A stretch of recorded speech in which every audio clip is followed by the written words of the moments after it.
What is up, you guys, and welcome to another episode of The Variety Views. I'm your host, The Variety Vendor, and back again with a response to the fantasy booking warfare on Parts Unknown, the Brock Lesnar retirement.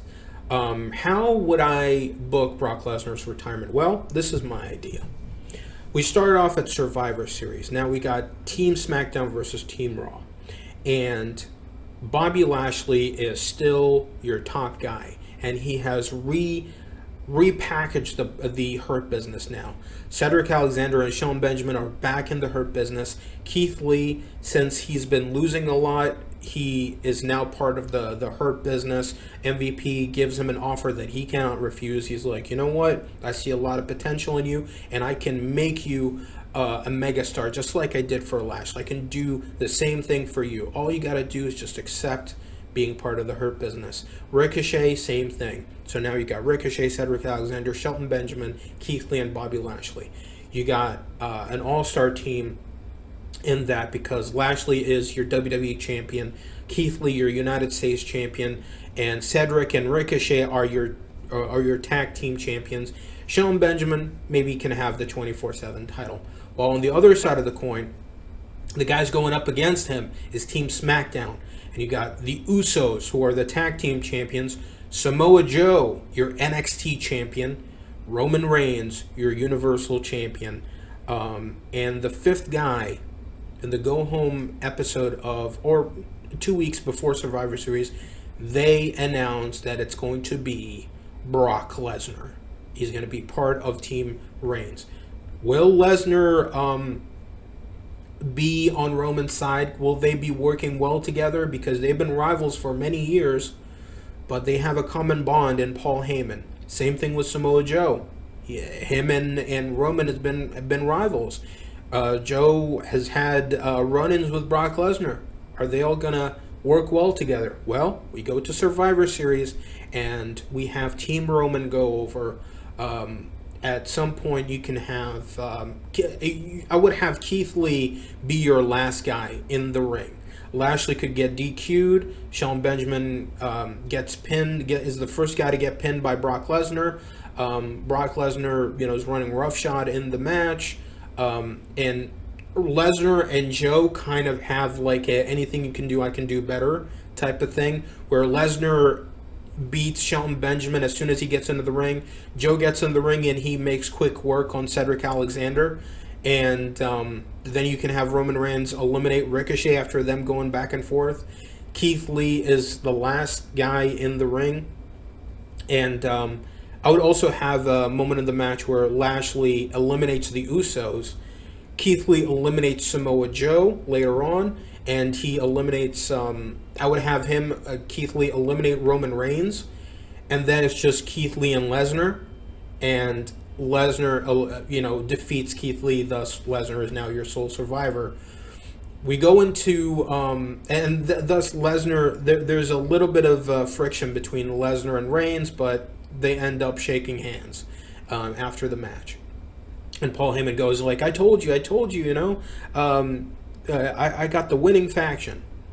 So Lesnar goes over to Raw. He goes over to Raw, sets his eyes on Lashley's WWE Championship. At TLC, we got Brock Lesnar versus Bobby Lashley for the WWE Championship in a tables match. And this kind of tables match would be a little bit different. It would be a 2 out of 3 falls tables match. So you got to break 2 tables. And Lesnar ends up beating Lashley and wins the WWE Championship. We go on to the Royal Rumble, and the guy that I would have face Lesnar for the WWE title would be Keith Lee. The sole survivor from Survivor Series, them going at it one more time, and Lesnar ends up beating Keith Lee. I think it would be a star-making match. It would be like one of those things where Keith Lee keeps on getting closer and closer to the main event, rather than right away just giving him the title. So I like this idea of a slow burn for Keith Lee. As for the Royal Rumble, the guy that I would have win the Rumble would be Kofi Kingston. I think it would be the perfect time for Kofi to win the championship after having a lackluster 2 years. He hasn't been doing much since losing the championship. So losing the WWE title. So having him win the Rumble, I think, would be great for him. And having a lot of the close calls and then finally winning, I think it's time. It's time to pull the trigger on Kofi to win the Rumble. We go into the Elimination Chamber match. Brock Lesnar, for the first time ever, yes, for the first time ever, Brock Lesnar is inside the chamber. And I would have him drop the championship at the chamber. He is the first to get eliminated, and he gets eliminated by AJ Styles. And the way that I would have it happen is just have every other participant just do their finishers on him, and Lesnar is done for.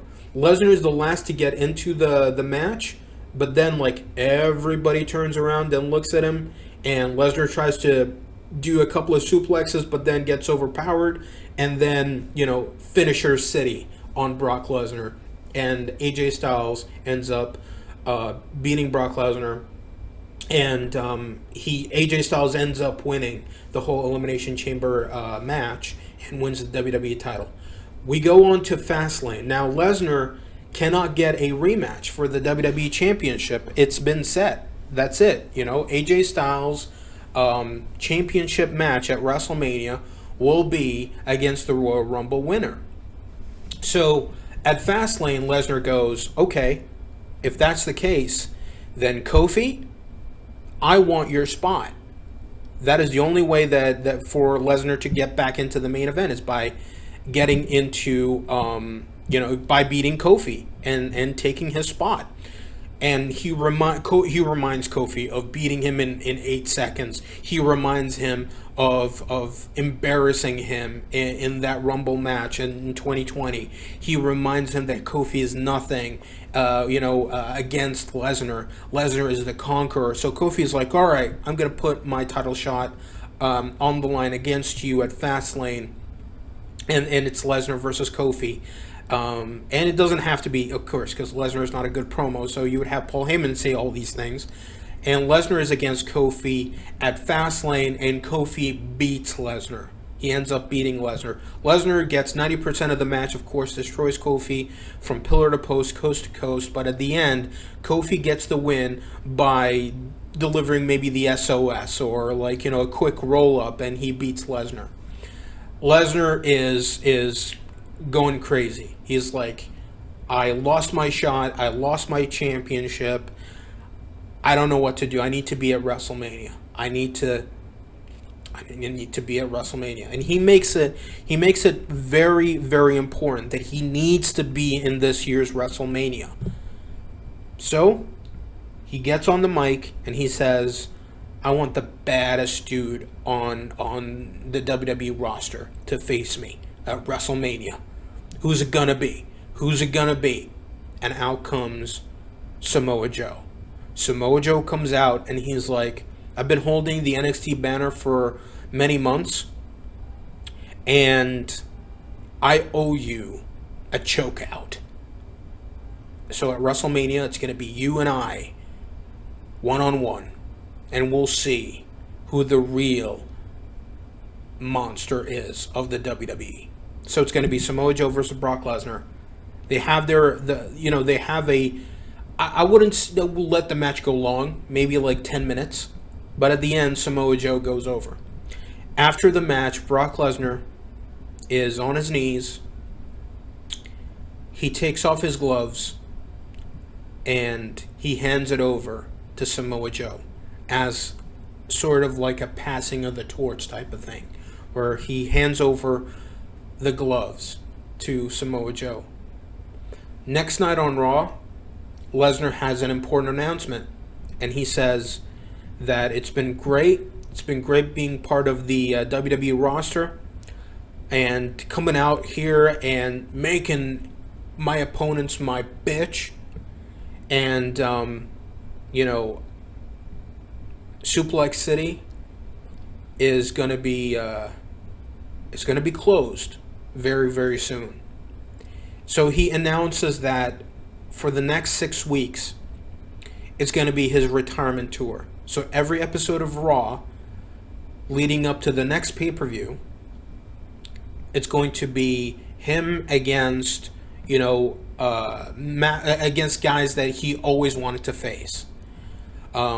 It can be like an AJ Styles or an Adam Cole, or any of the younger guys, a Damian Priest, Sheamus, Matt Riddle. It can be any of those guys, Cesaro. All these guys that he always wanted to face against. And Vince McMahon even comes out and says that, thank you, Lesnar, for everything that you've done for us. And that is why the next pay-per-view is going to be called The Next Big Thing. It's going to be named after Brock Lesnar, and it's going to be called The Next Big Thing. And that is going to be the place where Lesnar is going to have his last match. So for the next 6 weeks, we're going to have Brock Lesnar's retirement tour. He has, maybe even bring back Kurt Angle maybe for one match. I don't know if Kurt Angle is healthy enough to have one more match. If not, there's a plethora of guys that Lesnar can face off against. But the most important thing is that he wrestles against guys that he's never wrestled before. And I think it would be very, very cool for Lesnar to put over these new guys. Now, during his announcement of the next 6 weeks, and Vince McMahon, says that, that is why the next pay-per-view is going to be called The Next Big Thing and all of that sort of stuff.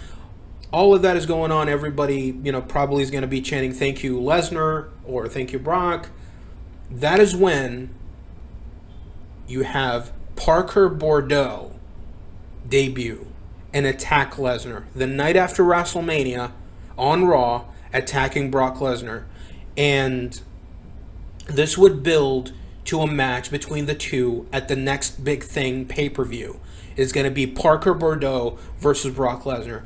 And Parker Boudreaux defeats Brock Lesnar at the Next Big Thing pay-per-view. And then you pretty much give him the Brock Lesnar push from 2002, where it mirrors Brock Lesnar. And after their match at the Next Big Thing pay-per-view, Lesnar even acknowledges Parker as being the next big thing, shakes his hand, and Parker goes off on being the monster for Raw. And that is my idea. So let me know in the comment section below what you think about that. How would you book it? And with that being said, like, comment, and subscribe. Ding that bell icon to be notified on future episodes on the Variety Vendor channel. And check out my next video to talk about something else. Take care.